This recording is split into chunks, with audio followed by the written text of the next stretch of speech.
pag may nawala ng movie doon, Yeah, pero malabo na. chances parang medyo, very slim. Ito, mapunta lang kay Sarah doon.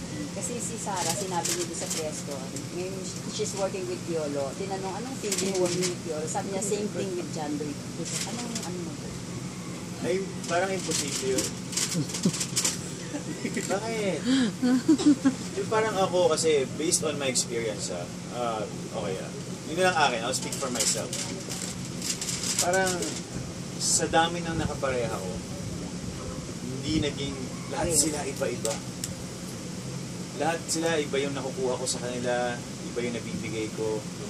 Parang, that would be special para kay Sarah na meron siyang dalawa na parang pareho. At para maipareho mo ako kay Piolo, it's very interesting.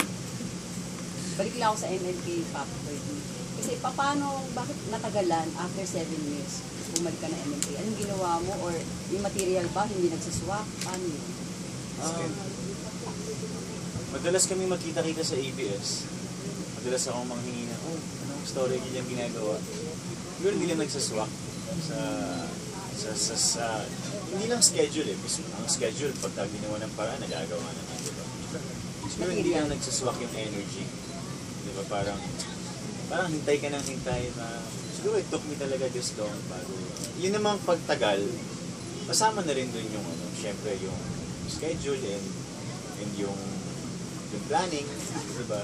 So ganun parang kaya siguro siya ginawag ng Nico na special. Really special in that sense. Kasi, di ba sabi ko nga kanina, parang arena ang MMK Para kayong gladiators. Di ba? Parang pag hinulog ka dyan, sige, perform ka.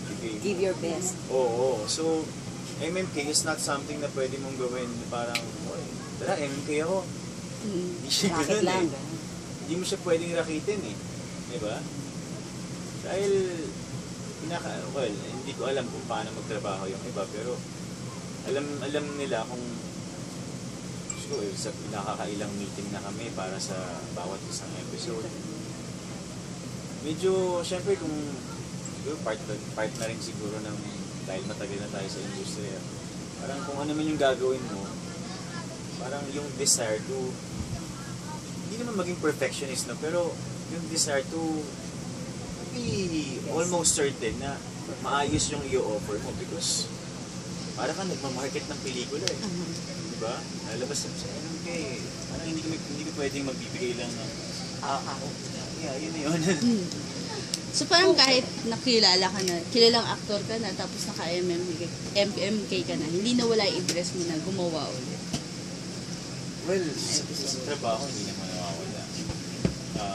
Kasi the moment na mawala yung desire mo, parang makabahan kasi medyo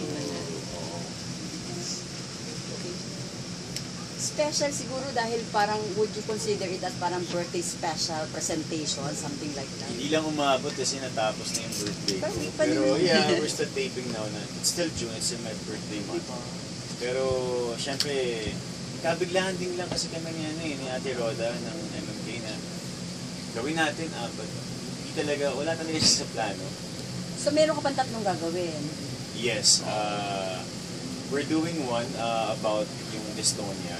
It's a rare disease. Para siyang ALS. Ganun siyang career, tsaka ganun siyang kahirap. So may napili ng story and then the other one? I'm doing one with Bea. Sure na ba yun? Sure na. And then yung last one?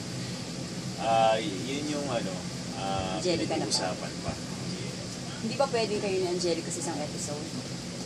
Hindi pa rin namin makuhang maniwala na kaya namin magtrabaho.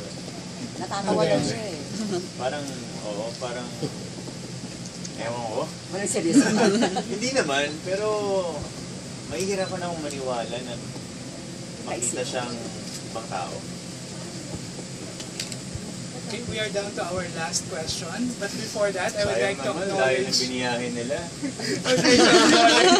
the presence of Miss Roda de la Si Ate Roda. our production manager. Si Ate Roda. Birthday wish, Lloydie. Birthday wish. World peace. Ang layo ng binayo namin, JLC. Oo, sana lahat ng tao kagaya ni Rhea. Ni Rhea Sheila. Totoo kasi wala naman ako mahihiling pa eh. Kasi kahapon, nakausap ako ng pinsan ko. Wala eh. Talagang I'm very much content with my life. I'm very much content because hindi nawawala yung desire ko to work. Hindi nawawala yung desire ko to do more. And it's been evolving for the past couple of years. And syempre, di ba, hindi naman mawawala ang hits and misses. So, hindi naman, can't be always on top. Ang importante is you have the desire to do more, to become better, a better version of yourself. So, Wala na. kung sa labas nun, ano pang mahihiling ko siguro, baka hindi na para sa akin, maaaring para sa mga magulang ko na lang, A family of your own. hindi pa siguro. Bakit? Siguro kasi pagka ilalagay ko na yung sarili ko doon, gusto ko buong buo na may offer ko sa magiging pamilya ko yung oras ko, yung dedication. Kasi ayoko naman ng kakasal ako ngayon, tapos next week may schedule ako. Ayoko naman ng, kanya-kanya yan, di ba? To each his own. May mga artistang ganon, may mga nagpa-practice ng ganon. But ideally sa akin, kung lalagay man ako sa ganong lugar, Kung papasok ka sa sitwasyon na yun, oo, siguro mas sila yung priority ko. And then, yung trabaho ko, nilesen. yung passion ko for my work, siguro fair naman siguro kung mapupunta sa pangalawa. Dahil, di ba, pamilya muna. How many years from now? I'll let you know po. Next ko ako I'll text you po. Pero lady, white material ba sa'yo, para sa'yo, white materials yan, si Angelica? Oo naman, napakaswerte ng, kung hindi man ako, napakaswerte ng magiging mapapangasawa niya. Dahil wala ka, di ba? Wala lang, meron tayong kanya-kanyang idea, konsepto ng kung ano yung gusto nating makasama habang buhay.